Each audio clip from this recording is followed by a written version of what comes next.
என் அன்புக்குரியவனே, உங்கள் வாழ்க்கையில் அவர் சொன்னதை கண்டிப்பாக செய்வார். உன் கனவு, உங்கள் சொப்பனம், தரிசனம், தீர்க்க தரிசனம், வாக்கு தத்தங்கள் கண்டிப்பாக நிறைவேறும். நீங்கள் 2 காரியத்தை மறந்துடாதீங்க. ஒன்று, சூழ்நிலையை பார்த்து கலங்கிறாதீங்க. சூழ்நிலைக்கு ஏற்றாது போல் வாழ்ந்துடாதீங்க. அதுக்கு முன்னாடி சொன்னபடி நீங்கள் தனித்து தான் இருப்பீங்க. ஏன்னா சொப்பனம் தரிசனம் காண்பித்தது கர்த்தர். உங்களுக்கு யாரும் உதவி செய்ய வரமாட்டாங்க, அனாதை போல தான் இருப்பார். ஆனால் கர்த்தர் கூட இருப்பார், நடத்துவார்.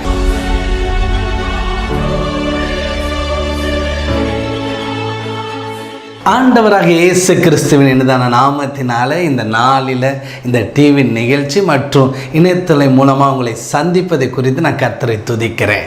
இந்த 2023 வருடத்தில் கடைசி மாதம் கடைசி தேதியில் உங்களை பார்க்கும்படி தேவன் கிருபை பாராட்டி இருக்கிறார்.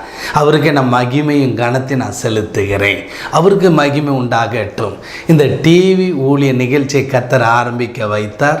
ஒவ்வொரு வாரமும் உங்களுடைய வீட்டில் வந்து உங்கள் மத்தியில் நின்று தேவனுடைய வார்த்தையை சொல்லி பேசுவதை குறித்து, உங்களுக்கு ஜெபிப்பதை குறித்து நான் கர்த்தரை மகிமைப்படுத்துகிறேன். இந்த நாளில் ஆண்டவருடைய வார்த்தைக்கு நேராக போகிறதுக்கு முன்னாடி உங்களுக்கு ஒரு அறிவிப்பை நான் சொல்லிக்கொள்ள விரும்புகிறேன். நீங்கள் சென்னை அல்லது செங்கல்பட்டு காஞ்சிபுரம் பகுதியில் இருப்பீங்கன்னா இந்த 24வது வருடத்தின் வாக்குத்தத்த கூட்டமானது, அதாவது ஜனவரி 7ஆம் தேதி 3 மணிக்கு நம்முடைய JCY சென்டரில் நடக்கிறது. நீங்கள் குடும்பமாய் வரும்படி உங்களை நான் அன்புடன் நான் கேட்டுக்கொள்கிறேன். ஒவ்வொரு வருடமும் வாக்குத்தத்த கூட்டத்துக்கு எல்லா பகுதியிலேருந்து ஜனங்கள் வருகிறாங்க. வந்து அந்த வருடத்தின் வாக்குத்தத்தமான ஆசீர்வாதத்தையும் அந்த அபிஷேகத்தையும் அந்த வல்லமையும் பெற்று போகிறாங்க. நீங்களும் அதுக்கு வரும்படி உங்களை அன்போடு கேட்குறேன். இது உங்கள் குடும்பத்துக்கு, உங்களுடைய பிஸ்னஸுக்காக இருக்கலாம், உங்களுடைய பிள்ளைகளுடைய வேலையாக இருக்கலாம், படிக்கிற பிள்ளைகளாக இருக்கலாம், அது மிகுந்த ஒரு பெரிய ஆசீர்வாதமாக இருக்கும். ஒவ்வொரு வருடமும் இந்த கூட்டம் நடைபெறும். பல மக்கள் ஆசீர்வதிக்கப்படுகிறாங்க. அற்புதங்கள், அடையாளங்களை கர்த்தர் செய்கிறாங்க. நீங்களும் இந்த கூட்டத்துக்கு வரும்படி உங்களை இயேசுவின் இனிதான நாமத்தினால உங்களை அன்புடன் அழைக்கிறேன். இந்த கடைசி காலத்தில் இந்த இணையத்தில் ஊழியத்தின் மூலமாக, இந்த எல்லா நெட்வொர்க் மூலமாக எல்லாரையும் சந்திக்க தேவன் விருப்பம் உண்டவராய் இருக்கிறார். வேகமாக காலங்கள் உருண்டு ஓடிக்கொண்டு இருக்கிறது. அதற்குள்ள கர்த்தருடைய வார்த்தை இந்த பூமியில் எல்லை எங்கும் எப்படியாவது பிரஸ்தாபம் ஆகணும், அறிந்து கொள்ளணும். அது மாத்திரமல்ல, அவருடைய பிள்ளைங்க, அவரை ஏற்றுக்கொண்ட பிள்ளைங்க எப்பொழுதுமே மகிழ்ச்சியோடு சந்தோஷத்தோடு இருக்கணும். அவர்களுக்கு விரோதமாய் சத்துரு எழும்பும்போது அவர்களை காக்கும்படி ஜெபிக்கிற தேவ மனிதர்களை தேவன் இந்த உலகத்தில் எழுப்பி வைத்திருக்கிறார். இயேசு அதை உருவாக்கினார். அந்த 12 சீசர்கள், அப்புறம் 70 சீசர்கள், 120 சீசர்கள், அப்படியே கொஞ்சம் போய் போய் போய் இப்போ பல லட்ச சீசர்கள் எழும்பி தொடர்ந்து தேவ பணி நடந்து கொண்டே இருக்குது. கர்த்தரை நான் மகிமைப்படுத்துகிறேன். அந்த பணியிலும் என்னையும் ஆண்டவர் தெரிந்தெடுத்து வைத்திருக்கிறது குறித்து நான் அவருக்கு கடனாளியாக இருக்கிறேன். அவரை நான் மகிமைப்படுத்துகிறேன். இந்த நாளில் விசேஷமாக உங்கள் மத்தியில் இந்த கடைசி நாளில் உங்களுக்கு ஒரு வார்த்தையை கொடுக்கும்படி என் உள்ளத்துக்குள்ளே ஓடிக்கொண்டே இருந்தது. அதைத்தான் நீங்கள் தலைப்பாகவே பார்த்துருப்பீங்கள்ல. நீங்கள் இன்னும் உங்கள் வாழ்க்கையில் கர்த்தர் உங்களுக்கு ஒரு வேளை கனவில் அல்லது தரிசனத்தில் அல்லது தீர்க்க தரிசனமாக வேதத்திலிருந்து சில வார்த்தைகளை பேசியிருப்பார். அந்த வார்த்தையை நீங்கள் பெற்றுக்கொண்டு, அவருடைய வார்த்தையை பெற்றுக்கொண்டு அவருக்குள்ள உற்சாகமாக நீங்கள் வாழ்ந்து கொண்டே இருக்கிறீங்க. ஆனால் அந்த உற்சாகமாக போய்கொண்டு இருக்கும் பொழுது அந்த சொப்பனங்கள், அந்த தரிசனங்கள், ஏன் அந்த தீர்க்க தரிசனங்கள்லாம் இன்னும் நடக்காமே இருக்கிறது. இந்த வருஷத்துலேயும் நாங்கள் வாக்கு தத்தம் ஆண்டவர் எங்களோடு பேசினார், இன்னும் அது நடக்கலை பிரதர் அப்படி நீங்கள் நினைத்து கொண்டு இருக்கிறீங்க. அது ஏன் நடக்கலை, நடக்காமல் போனதுக்கு காரணம் என்ன, இதெல்லாம் குறித்து உங்களுக்குள்ள ஒரு மனதளவில் ஓடிக்கொண்டே இருக்கும். அது உங்களுக்கு மாத்திரம் அல்ல, நிறைய பேருக்கு அப்படி நடந்திருக்குது. பைபிளில் பார்த்தீங்கன்னா யோசேப்பை கர்த்தர் சொன்னார் சொப்பனத்தில். ஆனால் அந்த சொப்பனம் நடக்காமல் பல விதங்களில் போனது. தாமதிக்கலாம், காலங்கள் கடந்து போகலாம், ஆனால் அந்த வார்த்தை கண்டிப்பாக நிறைவேறும். கண்டிப்பாக கர்த்தர் நிறைவேற்றுவார். நிறைய சொப்பனங்கள் மூலயமாக கர்த்தர் பழைய ஏற்பாடில் பேசி கொண்டு வருகிறது நம்ம பார்க்குறோம். புதிய ஏற்பாடுகளில் அப்போஸ்தலர் நடவடிக்கை இதெல்லாம் பழைய ஏற்பாடில் சரி தரிசனங்கள் மூலமாகவும் பேசியிருக்கிறார். அது மாத்திரமல்ல, தீர்க்க தரிசனமாகவும் பேசி நிறைய பேரை கர்த்தர் நடத்தி வந்திருக்கிறார். அந்த தெய்வம் கண்டிப்பாக உங்களை நடத்துவார். உங்களை நடத்தி அவர் ஆசீர்வதிக்கிறத நீங்கள் பார்ப்பீங்க. நீங்கள் எதை குறித்து கலங்காதீங்க. இந்த நாளில் இன்னும் உங்கள் விசுவாசத்தை தைரியமாக இருங்க. கர்த்தர் எனக்காக கண்டிப்பாக செய்து முடிப்பார். உங்களுக்கு என்ன சொப்பனம் கொடுத்தாரோ, என்ன வாக்குத்தத்தம் கொடுத்தாரோ, என்ன தீர்க்க தரிசனமோ உங்களுக்கு சொன்னாரோ கண்டிப்பாக நடக்கும். உங்கள் மகளை குறித்து சொல்லியிருக்கிறாரா? கண்டிப்பாக உங்கள் மகளுடைய வாழ்க்கை கட்டப்படும். உங்களுடைய பிள்ளைகளுடைய எதிர்கால அவங்க படிப்பு சம்பந்தமானது, வேலை சம்பந்தமானது உங்களோட சொல்லியிருக்கிறாரா? கண்டிப்பாக நடக்குங்க. உங்களுக்கு நடந்தே தீரும். கர்த்தர் நடத்தி தருவார். அது மாத்திரமல்ல, குழந்தை இல்லாமல் இருக்கிறீங்களா? கண்டிப்பாக கர்ப்பத்தின் கனியை கர்த்தர் உங்களுக்கு தந்து உங்களை ஆசீர்வதிப்பார். நீங்கள் எதை குறித்து கலங்காதீங்க. நீங்கள் எவ்வளோ பேர் பலவீனத்தில் உட்கார்ந்துருக்கலாம். கர்த்தர் உங்களுக்கு சொல்லியிருக்கிறார்ல, நான் உனக்கு ஆரோக்கியம் வர பண்ணுவேன்ட்டு. அது கண்டிப்பாக நடக்கும். தேவன் நடத்தி தருவார். அவர் வல்லமுள்ள தேவன். அவர் சொன்னதை நிறைவேற்றுவார். அதனால தான் ஆண்டவர் சொல்லியிருக்கிறார். பாருங்களேன், எல்லா சூழ்நிலைகளும் எதிர்மறையாக இருந்த யோபுடைய வாழ்க்கையில் அவர் என்ன சொன்னார் தெரியுமா? நான் உங்களுக்காக படிக்கிறேன். யோபு எழுதின புஸ்தகம் 42 யோபு சொல்கிறான், தேவரீர் சகலத்தையும் செய்ய வல்லவர், நீர் செய்ய நினைத்தது தடைபடாது என்பதை அறிந்திருக்கிறேன். நான் இன்றைக்கு உங்களுக்கு சொல்லுகிறேன், உங்களுக்கு ஆண்டவர் ஒரு சொப்பனம் கொடுத்துருக்கிறார்ல, ஆண்டவர் உங்களுக்கு தரிசனம் கொடுத்துருக்கிறார்ல, நீங்கள் அதை எழுதி வைத்திருக்கிறீங்கள, அவர் கண்டிப்பாக இந்த வசனம் சொல்கிறது, அவர் எதை உங்களுக்கு செய்யணும்னு நினைத்திருக்கிறாரோ அது தடைபடாது, கண்டிப்பாக நடக்கும். அதை தைரியமாக அந்த யோபு பக்தன் சொல்லுகிறான், தேவரீர் சகலத்தையும் செய்ய வல்லவர், நீர் செய்ய நினைத்தது தடைபடாது.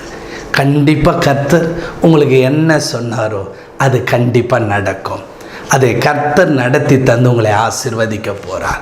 இன்றைக்கி ஒரு வார்த்தையை நம்ம தியானித்து நான் உங்களுக்காக ஜெபிக்க போகிறேன். நீங்கள் உங்கள் வாழ்க்கையில் நம்ம பார்ப்போம்னா, யாக்கோபு என்ற ஒரு மனிதன் இருந்தான். அதாவது ஆபிரகாமுடைய அவன் பேரன். அவனுடைய அப்பா பேர் ஈசாக்கு. அவனுக்கு ஒரு அண்ணன் ஏசா இருந்தான். 2 பேருடைய வாழ்க்கையில் அவங்க வளர்ந்து கொண்டு வரும் பொழுது, அப்போது ஒரு நாள் அவங்க அப்பா வயது ஆனவராக அந்த மரிக்க தருவாயில் அவர் பிள்ளைங்களை கூப்பிட்டு ஆசீர்வதிக்கிறார்.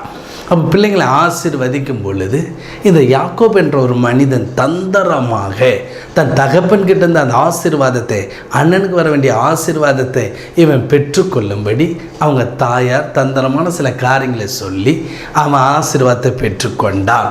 இதை பெற்றுக்கொண்ட பிறகு நல்லா கவனித்து பாருங்கள், தகப்பனிடத்துலேருந்து நான் ஆசீர்வாதத்தை பெற்றுட்டேன், அந்த ஆசீர்வாதம் என் மேல் நிலைத்திருக்கும் அப்படி அவன் நம்பியிருந்தான். அவங்க அதை தான் யோசித்து கொண்டு இருந்தாங்க. ஆனால் நடந்த சூழ்நிலை என்ன? தன் சகோதரனுக்கு நம்ம துரோகம் பண்ணிட்டோன்னுட்டு அவங்களுடைய தாயார் அந்த யாக்கோபுக்கு சொல்கிறாங்க, நீ புறப்பட்டு போ, நீ என்னுடைய சகோதரன், உன்னுடைய மாமனாக இருக்கிற அவங்க வீட்டுக்கு நீ போன்ட்டு அனுப்பி விடுறாங்க. அந்த அனுப்பி விடும் பொழுது போகிற வழியில், என்னடா எங்கள் அப்பா என்னை ஆசீர்வதித்தார், தேவனுடைய வல்லமையினால் ஆசீர்வதித்தார், அந்த ஆசீர்வாதம் என்னை ஆசீர்வாதமாக இருக்கும் பண்ணினா, ஆனால் எதிர்மறையாக நடக்கிறதே, ஏன் இப்படி நடக்கிறது? இப்போ அவனுடைய வாழ்க்கையை பாருங்கள். அதாவது ஆசீர்வாதம் வாங்குகிற வரைக்கும், வாக்குத்தத்தங்கள் வர்ற வரைக்கும், அதாவது நல்ல குடும்பத்தோடு அண்ணன் தம்பி எல்லாம் சந்தோஷமாக மகிழ்ச்சியோடு இருந்தாங்க. ஆனால் அந்த வாக்குத்தத்தங்கள் ஆசீர்வாதங்கள் வந்த உடனே அவன் தனித்து விடப்படுகிறான். ஒரு வனாந்தரமான ஒரு வாழ்க்கைக்குள்ளே கடந்து வராங்க. அனாதையாக இருக்கிறான். யோசித்து பாருங்கள், தேவனுடைய வல்லமை ஏன் இப்படி நடத்துகிறது? இதைத்தான் யோசேப்புக்கும் நடந்தது. யோசேப்பு சொப்பனத்தை பார்த்தான், தரிசனங்களை பார்த்தார். ஏன் இப்படி அவனை தனித்து விடப்பட்டு ஒருவர் உதவியற்ற சூழ்நிலை தனி மரமாக நிற்கிறான்? யோசேப்பும் யாக்கோபும் இருக்கிறான். ஏன்? காரணம் என்ன? நான் உங்களுக்கு ஒன்று சொல்லவா? நீங்கள் தனிமையாக இருக்கும் பொழுது தான் கர்த்தர் உங்கள் அருகாமையிலே இருக்கிறார். ஏன்? அவர் தானே சொன்னார், உங்களுக்கு சொப்பனம் காண்பித்தது இயேசு தானே, உங்களுக்கு தரிசனம் சொன்னது காண்பித்தது இயேசு தானே, உங்களுக்கு தீர்க்க தரிசனமாக பேசுனது பரிசுத்த ஆவியானவர் தானே. அவர் உங்கள் கூட இருக்கிறார். அவர் உங்களோடு தான் கூட இருக்கிறார். அவர் உங்களை ஆசீர்வதிக்கணும்னா அவர் ஒருவர் தான் உங்களை ஆசீர்வதித்து உயர்த்த முடியும். உங்கள் தரிசனங்கள் நடக்கணும் அவர் தான் நடத்த முடியும். காரணம், அவர் தானே சொப்பனம் கொடுத்துருக்கிறாரு, அவர் தானே தரிசனம் கொடுத்தார். அவர் உங்களை நடத்துவார். அதுக்கு உங்களை தனித்து விடுகிற ஒரு சூழ்நிலை ஏற்படும். இப்பவும் அப்படி தானே இருக்கிறீங்க. உங்களுக்கு உதவி செய்ய யாரும் இல்லை. எனக்கு யாராவது ஹெல்ப் பண்ணால் நான் பெரிய அளவில் வந்துடுவேன். நீங்கள் ஒன்றும் அப்படிலாம் நினைக்காதீங்க, அது ஒன்றும் நடக்காது. ஏன்னா யோசிப்பு அப்படி தாங்க ட்ரை பண்ணான். சிலருக்குலாம் அந்த தீர்க்க தரிசனமாக சில காரியங்களை வெளிப்பாடு, அவனுக்குள்ளே ஒரு வெளிப்பாடு வந்ததுலாம் சொன்னான். ஆனால் அவங்க எல்லாம் மறந்துட்டாங்க. ஏன் தெரியுமா? கர்த்தர் தான் உங்களை உயர்த்தணுன்ட்டு விரும்புகிறார். கர்த்தர் தான் உங்களை ஆசீர்வதிக்கணுன்ட்டு விரும்புகிறார். நீங்கள் இந்த காரியத்தில் நீங்கள் தனித்து இருக்கலாம், அனாதையாக இருக்கலாம், கலங்காதீங்க. கர்த்தர் உங்கள் கூட இருக்கிறார். அவன் அந்த அனாதையாக இருந்த சூழ்நிலையில் ஒரு இடத்துல போய் படுத்து நித்திரை பண்ணுகிறான். அதை உங்களுக்கு வாசிக்கிறேன். ஆதியாகமம் எழுதின புஸ்தகத்தில் 28வது அதிகாரம் நல்லா படிக்கிறேன். 28 பாருங்களேன். அவன் படுக்கும்போது கர்த்தர் சொல்கிறாரு, ஒரு 11வது வசனம் 28, ஒரு இடத்தில் சூரியன் அஸ்தமித்தபடினால் அங்கே தங்கி அவ்விடத்தில் கற்களில் ஒன்று எடுத்து தன் தலையின் கீழ் வைத்து அங்கே நித்திரை செய்யும்படி படுத்து கொண்டான். நல்லா கவனிச்சிங்க. படுத்து கொண்டான். அப்பொழுது ஒரு சொப்பனத்தை பார்க்குறான். ஒரு ஏணி வானத்துக்கும் பூமிக்கு இருக்குது, அதில் தேவத்தூரில் ஏறி இறங்குறான். இதெல்லாம் அவன் பார்த்துட்டே வரும்போது அவனை குறித்து கடவுளே ஒரு வாக்குத்தத்தமான வார்த்தைகளை பேச ஆரம்பிக்கிறார். நன்றாக கவனித்து பாருங்கள். அப்பா கொடுத்த ஆசீர்வாதத்தை விட ஆண்டவர் கொடுத்த ஆசீர்வாதத்தை பாருங்கள். அப்பா ஆசீர்வதித்தார், நல்லது தான். ஆனால் ஆசீர்வதித்த அப்பா கூட இல்லை. இந்த இடத்துல பாருங்களேன், 15வது வசனம், நான் உன்னோடு இருந்து நீ போகிற இடத்தெல்லாம் உன்னை காத்து இந்த தேசத்துக்கு உன்னை திரும்பி வர பண்ணுவேன். நான் உனக்கு சொன்னதை செய்யும் அளவும் உன்னை கைவிடுவதில்லை என்று கர்த்தர் அவனுக்கு வாக்கு பண்ணினார். அதே போல தான் உங்களுக்கு கர்த்தர் வாக்கு பண்ணினது, காண்பித்த தரிசனம், சொப்பனங்கள் நடந்து முடிகிற வரைக்கும், அதான் அந்த இடத்துல சொன்னார், நான் உனக்கு சொன்னதை செய்யும் அளவும் உன்னை கைவிடுவதே இல்லை. கர்த்தர் உங்கள் கூட தான் இருக்கிறார். கர்த்தர் உங்கள் கூட இருக்கிறார். உங்களுக்கு என்ன சொன்னாரோ, ஒரு வேளை வாலிப வயதில் இருக்கலாம், அல்லது நீங்கள் கொஞ்சம் வயதை தாண்டி இப்பொழுது பல தரிசனங்களை பார்த்துருக்கலாம். நான் உங்களுக்கு சொல்கிறேன், உங்களுக்கு சொன்னதை அவர் செய்யும் அளவும் அவர் வேறு ஒன்றுமே செய்ய மாட்டாருங்க. அவர் அது வரைக்கும் கடினமாக உங்களுக்காகவே அவர் வேலை செய்து கொண்டே இருப்பார். ஏனென்றால் அவர் வாக்கு பண்ணினவர், அவர் வாக்கை மாறதே இல்லை. அவர் சொல்லியும் செய்யாது இருப்பாரா? அவர் பொய் சொல்லுகிற ஒரு தெய்வனே கிடையாது. அவர் உங்களுக்காக செய்வார். உங்களுக்கு என்ன சொன்னார் அதை செய்து முடிப்பார். அதை மறந்து விடாதீர்கள். ஆனால் உங்கள் வாழ்க்கையில் நீங்கள் ஒரே ஒரு நம்பிக்கை, எனக்கு அவர் சொன்னதை செய்வார். அந்த வார்த்தையோடு நீங்கள் இருந்து பாருங்களேன், ஒரு அற்புதத்தை நீங்கள் பார்ப்பீங்க. யோசேப்பு வாழ்க்கையில் அவன் எவ்வளோ மனிதர்களை தெரியும், ஒன்றும் நடக்கலை. ஏன் தெரியுமா? உங்களுக்கு கடவுள் ஒருவர் மாத்திரம்தான் செய்ய முடியும், வேறு எந்த மனிதராலும் செய்ய முடியாது. காரணம், நீங்கள் தேவனால் தெரிந்து கொள்ளப்பட்ட ஒரு சந்ததி. எதுக்கு உங்களுக்கு அது சொப்பன தரிசனம் காண்பிக்கிறார் தெரியுமா? உங்கள் சொப்பனமும் தரிசனமும் ஏதோ உங்கள் வாழ்க்கையோடு முடிந்து போகிறதல்ல, உங்கள் பிள்ளைகள் வாழ்க்கையோடு முடிந்து போகிறதல்ல. அது காலமாக ஆண்டுகளாக நூற்றாண்டுகள் வரைக்கும் அந்த தரிசன சொப்பனமும் உங்கள் பரிசுத்தமுள்ள சந்ததியை கொண்டு போக போகிறதுக்காக தான் கர்த்தர் அதை காண்பித்திருக்கிறார். அதை கண்டிப்பாக உங்களுக்கு நடத்தி தருவார். நீங்கள் எதை குறித்து கலங்கிறாதீங்க, சோர்ந்து போகாதீங்க. கர்த்தர் எனக்கு செய்வார். அந்த நம்பிக்கையில் இருங்க. நல்லா கவனித்து பாருங்க. யோசேப்புடைய வாழ்க்கையிலும் யாக்கோபுடைய வாழ்க்கையிலும் கர்த்தர் சொன்னார், நான் சொன்னேன், இப்போ உடனே முடிச்சிருவேன் செய்வேன்னாரா? உனக்கு நான் சொன்னேன், உனக்கு செய்வேன். இதுதான் ஆண்டவருடைய நோக்கம். நல்லா கவனித்து பாருங்க. யாக்கோபுக்கு சொன்னார், ஆனால் இப்போ அவன் எங்கே இருக்கான்? அவன் லைஃப்பை பாருங்கள். அவன் மாமனார் வீட்டில் அங்கே வேலை செஞ்சிட்ருக்கிறான், கடினமாக உழைச்சிட்ருக்கிறான். அங்கே ஏதோ ஒரு பாடத்தை கற்றுக் கொடுக்கிறார், சில காரியங்களை சொல்லி கொடுக்கிறார். நம்ம கற்றுக்கொள்ள வேண்டும். அவன் அந்த இடத்துல கற்றுக்கொள்கிறான். எப்பொழுது அவனுடைய எண்ணங்கள் கர்த்தர் மாற பண்ணுகிறார். அவனுடைய எண்ணங்கள் இல்லை, நம்ம மேன்மையான கர்த்தர் சொன்ன வார்த்தைக்குள்ளே நம்ம கடந்து போகணும்.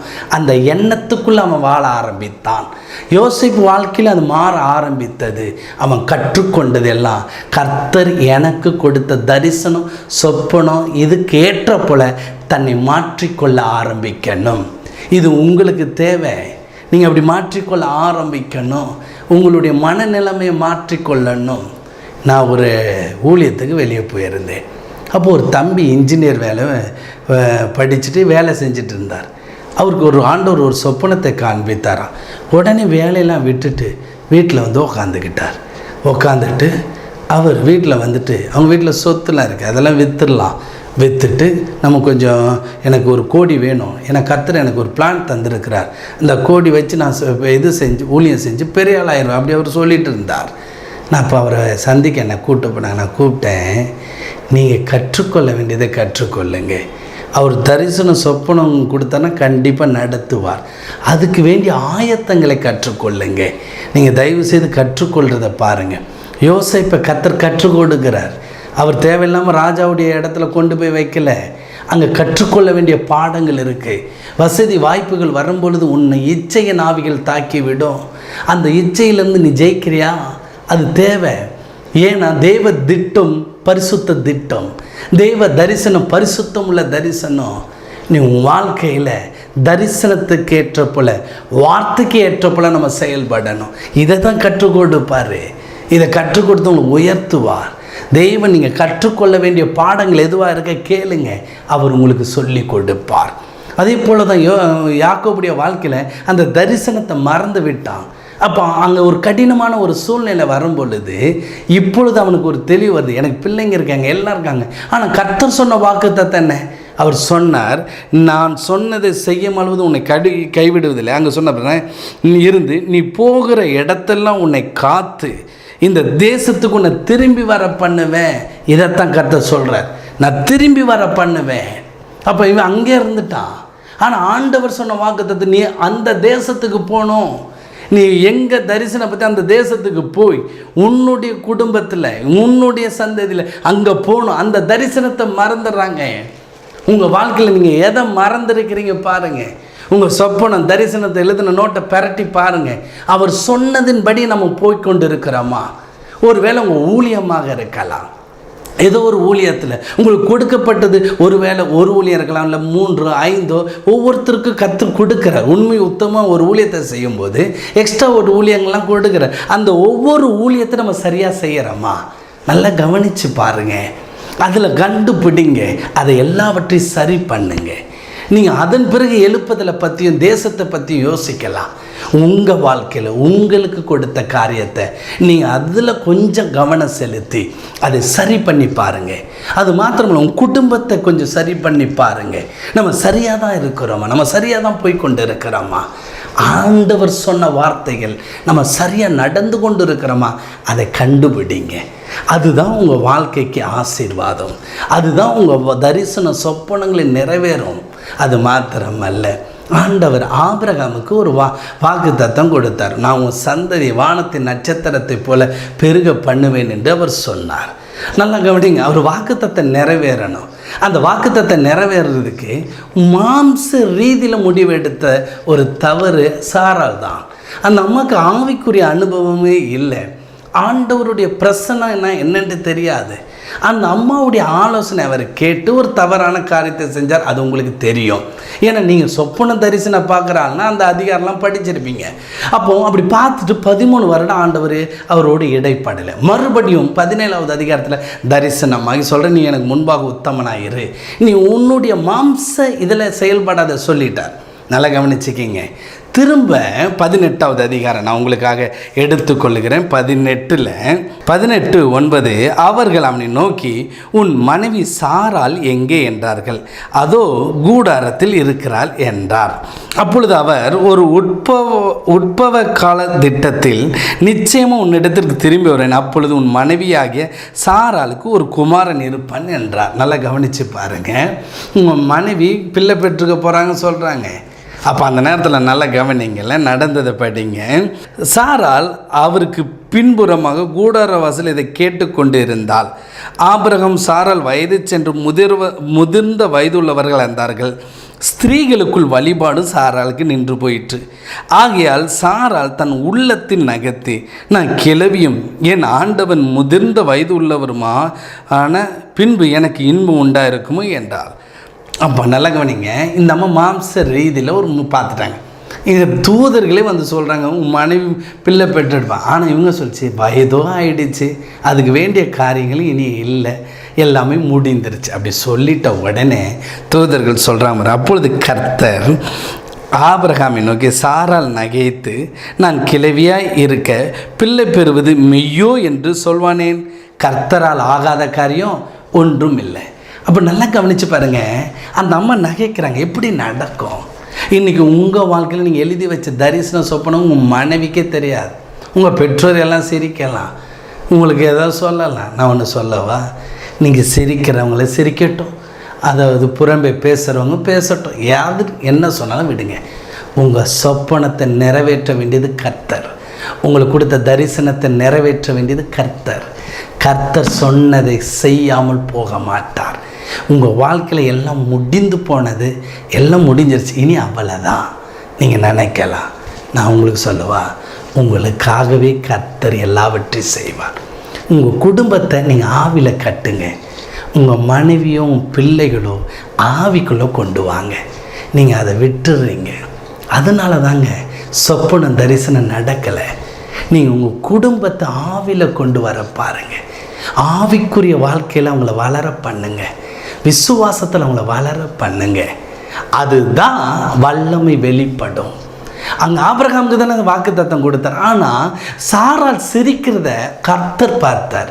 உன் மனைவி சிரிக்கிறாங்க, உன் மனைவி கிட்ட போய் சொல், மனைவி கிட்ட போய் சொல்லுன்றார். இன்றைக்கி நிறைய பேருடைய வாழ்க்கையில் தரிசனம் சொப்பனம் நடக்காமல் போனதுக்கு காரணமே ஒருவேளை கணவராக இருக்கலாம், ஒருவேளை மனைவியாக இருக்கலாம். ஏன்னா இந்த 2 பேரால் தான் பிரச்சனையே. ஏன்னா 2 பேரும் ஒரே சரீரம், புரிந்து கொள்ளுகிற ஒரு அனுபவம் இல்லை, புரிந்து கொள்ளுகிற வளர்ச்சியும் இல்லை. ஒருத்தர் ஆவிக்குரிய வாழ்க்கையில் இருக்காங்க, ஒருத்தர் ஆவிக்குரிய வாழ்க்கையில் குழந்தையாகவே இருக்கிறாங்க. இப்படி இருந்தால் எப்படி தேவன் தன் திட்டத்தையும் தரிசனத்தையும் நிறைவேற்ற முடியும்? உங்களுக்கு சொன்னதை என்ன செய்ய முடியும்? உங்களை கர்த்தர் சொப்பனம் கொடுத்து உங்களை பிஸ்னஸில் பெரிய ஆளாக கொண்டு போனால் அந்த வருமானத்தில் யார் அனுபவிப்பா? முதல் மனைவி பிள்ளைங்கள் தானே. அப்போ உன் பிள்ளைகளை கர்த்தருடைய ஆவிக்குள்ளே கொண்டு வர நீ முடிவெடுக்கணும். இதுதான் நீங்கள் பண்ணுற ஒரு தவறு. நீங்கள் மட்டும் ஜெபிக்கிறீங்க, நீங்கள் மட்டும் நல்லா உபவாசம் இருக்கிறீங்க, உன் குடும்பம் என்ன பண்ணுது? நானும் என் வீட்டாரும் என்றால் கர்த்தரை சேவிப்பேன். நீ அதுக்காக என்ன செய்கிற? அதுக்காக நீ என்ன பிரயாசப்படுகிற? அதுக்காக ஜெபம் பண்ணுறியா? உனக்கு சம்பளம் வேணும், பணம் உயர்வணும், அதுக்கு உபவாசம் இருக்கிறோம், ஜெபிக்கிறோம், எல்லாம் செய்கிறோம், தொழில் வளர்ச்சி. ஆனால் உன் குடும்பம், கணவன், மனைவி, பிள்ளைகள் ஆவிக்குரிய வாழ்க்கையில் வளர என்னைக்காவது உபவாசம் இருந்து ஜெபம் பண்ணாமா? யோசிச்சு பாருங்க. நீ சொல்கிற நான் உம்முடைய பிள்ளைன்றது கரெக்டு தான்.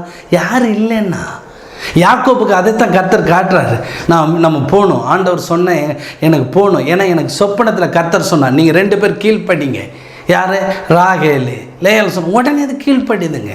அப்படி புருஷன் பேச்சை கேட்குதுங்க, போகிறாங்களே தரிசனம் நிறைவேற. நீ முதல்ல உங்கள் குடும்பத்தில் அந்த தரிசனம் சொப்பனை நிறைவேற குடும்பத்தை ஆயத்தப்படுத்துங்க. அதுவே உங்களை மேன்மையான இடத்துல கர்த்தர் கொண்டு போய் வைத்து விடுவார். ஒரு ஆசீர்வாதமான இடத்துல கொண்டு வந்து வைத்துடுவார். இன்றைக்கு நீங்கள் ஒரு முடிவெடுங்க. உங்களுடைய சூழ்நிலைகள் மாம்சத்தின்படி எடுக்காதீங்க. மாம்சத்தின் பிரகாரமாக இவங்க சொல்கிறாங்க, அவங்க சொல்கிறாங்க, அதெல்லாம் வரங்கன்னு கர்த்தர் சொன்னது நடக்கும். 2வது, உங்கள் குடும்பத்தை ஆவிக்குரிய வாழ்க்கையில் உருவாக்குங்க. அதன் பிறகு பாருங்க, அவர் சொன்னதை செய்யும் அளவும் கைவிட மாட்டார். அவருக்கு சொன்னபடி கர்த்தர் கூட்டு போறார். என்ன நடக்குது? அந்த 32வது வசனத்தை நான் படிக்கிறேன் பாருங்களேன். 32 பாருங்கள். 9. பின்பு யாக்கோபு, என் தகப்பனாகிய ஆபிரகாமின் தேவனும் என் தகப்பனாகிய ஈசாக்கின் தேவனுமாய் இருக்கிறவரே, உன் தேசத்துக்கு உன் இனத்தார் இடத்திற்கு திரும்பிப்போ, உனக்கு நன்மை செய்வேன் என்று என்னோடு சொல்லியிருக்கிறீரே கர்த்தாவே என்று அவன் சொல்கிறான். நீங்கள் சொன்னீங்கல்ல, நான் போகிறேன், நீங்கள் நடத்துங்க. என் அன்புக்குரியவனை, உங்கள் வாழ்க்கையில் அவர் சொன்னதை கண்டிப்பாக செய்வார். உன் கனவு, உங்கள் சொப்பனம், தரிசனம், தீர்க்க தரிசனம், வாக்கு தத்தங்கள் கண்டிப்பாக நிறைவேறும். நீங்கள் 2 காரியத்தை மறந்துடாதீங்க. 1, சூழ்நிலையை பார்த்து கலங்கிறாதீங்க. சூழ்நிலைக்கு ஏற்றாது போல் வாழ்ந்துடாதீங்க. அதுக்கு முன்னாடி சொன்னபடி நீங்கள் தனித்து தான் இருப்பீங்க. ஏன்னா சொப்பனம், தரிசனம் காண்பித்தது கர்த்தர். உங்களுக்கு யாரும் உதவி செய்ய வரமாட்டாங்க, ஆனால் அதை போல தான் இருப்பான். ஆனால் கர்த்தர் கூட இருப்பார், நடத்துவார். கடைசியாக நான் சொன்னபடி உங்கள் குடும்பத்தை தேவ சத்தியத்தில் ஆவில நீங்கள் நடத்த பாருங்கள். அப்போ தான் தேவ பிரசன்னம் மகிமையாய் போகும். அன்னைக்கு நோவா தன் பிள்ளைகளை அப்படியே நடத்தினா அது மகிமையாக போனது. யோசுவா எல்லா இஸ்ரவேல் மக்களையும் பரிசுத்தமாகுங்கள் என்று ஒரு முழக்கம் இட்டால் அதே பரிசுத்தத்துக்குள்ளே நடக்குது. அதனால தான் உன் குடும்பத்தை பரிசுத்தத்துக்குள்ளே நடத்து, உன் சபையை நடத்து, உன் பிள்ளைகளை நடத்து. உங்கள் எதிர்காலத்தில் எல்லா சொப்பனும் தரிசனமும் 24வது ஆண்டு நடைபெறுகிறத நீங்கள் பார்ப்பீங்க. நான் உங்களுக்காக ஜெபிக்கவா? இப்பொழுது கர்த்தர் உயிர்ப்பிக்கிற ஒரு வல்லமை. எல்லாம் அப்படியே கண்களை மூடி, ஆவியானவரே, என் வாழ்க்கையில் என் சொப்பனம் தரிசனம் நடக்கணுன்ட்டு நீங்கள் பிரயாசப்பட்டு கொண்டு இருக்கிறீங்க. எல்லாம் சொல்லுங்கள், நீங்கள் பிரயாசப்பட்டு கொண்டிருக்கீங்க. அதை நான் இந்த நாளில் என் காதால் கேட்டிருக்கிறேன். எல்லாம் சொல்லுங்கள், ஆண்டவரே, நான் தனிமையாக இருக்கிறேன், தனித்து இருக்கிறேன்ட்டு அப்படியே நான் துக்கத்தோடு உட்கார்ந்துராதபடி இப்பொழுது என்னை உயிர்ப்பீங்க ஆண்டவரே. எல்லாம் கேட்கலாமா? உயிர்ப்பீங்க. ஓ தேவ வல்லமை. ஆண்டவர் செய்ய மாட்டார், எனக்கு செய்ய மாட்டார், இவங்களுக்கு தான் செய்வார். நீங்கள் அப்படி நினச்சிட்டு இருக்கிறீங்க. கர்த்தர் சொல்கிறாரு, நான் உனக்கு சொன்னதை செய்யும் அளவும் உன்னை விட்டு நான் விலகவே மாட்டேன், உன்னை கைவிடவே மாட்டேன். நீ பரலோக ராஜ்யத்துக்கு வர்ற வரைக்கும் உனக்கு கொடுத்த தரிசன சொப்பனங்கள் ஆண்டவர் நிறைவேற்றுவார். இந்த நேம் ஆஃப் ஜீசஸ். அந்த வல்லமை இப்பொழுதே உயிர்ப்பிக்கப்படட்டும்பா. அந்த வார்த்தை தரிசனங்கள் இப்பொழுதே கண்களை பிரகாசிக்க பண்ணட்ட ஆண்டவரே, பிரகாசிக்க பண்ணட்டும். ஹல்லேலூயா. எல்லாரும் அப்படியே இதை பார்த்து கொண்டு இருக்கும்போது ஒரு பரிசுத்த ஆவியானவருடைய உயிர்ப்பிப்பு உங்க மேலே இறங்கி வருகிறது. ஓ ஹல்லேலூயா. அந்நிய பாஷையில் ஓ ரபாலா சாந்தாரா, மறுபடியும் அந்த தீர்க்க தரிசனத்தின் அபிஷேகம், மறுபடியும் அந்த சொப்பனத்தின் அபிஷேகம். ஓ தடைப்பட்டிருக்கிறது எல்லாம் நிறைவேற போகுது. ஓ அவர் செய்ய நினைத்தது ஒன்றும் தடைபடாது. ஓ சோதரிக்கிற நன்றி ஆண்டவரே. அப்பா, இத்தனை ஆண்டுகளாய் இருந்த அந்த தடைகள் இப்பொழுது இயேசு நாமத்தில் உடைக்கப்படுவதாக. தடைகள் தகர்த்தெறியப்படட்டும், தாமதங்கள் நிறைவேறட்டும் ஆண்டவரே. எதெல்லாம் தாமதமாய் இருக்கிறதோ, எந்தெந்த சொப்பனம் தரிசனங்கள் தாமதமாய் இருக்கிறதோ, அதை இயேசு நாமத்தினால அது நிறைவடைவதாக. ஓ சோதரிக்கிறோம். ஒரு வீடா இருக்கலாம், நிலமா இருக்கலாம், தொழிலா இருக்கலாம், வியாபாரமா இருக்கலாம், பெருக்கமா இருக்கலாம். ஓ இப்பொழுதே உம்முடைய ஊழியக்காரனாய் தேவனுடைய சமூகத்தில் இருந்து இப்பொழுது அந்த ஆசீர்வாதங்கள் இவர்கள் சுதந்தரித்து கொள்ளட்டும். இப்பொழுதே வாசல்கள் இயேசு நாமத்தில் திறக்கப்படும்படி நான் சொல்லி ஜெபிக்கிறேன். இந்த நேம் ஆஃப் ஜீசஸ், இந்த நேம் ஆஃப் ஜீசஸ் திறக்கப்படுவதாக.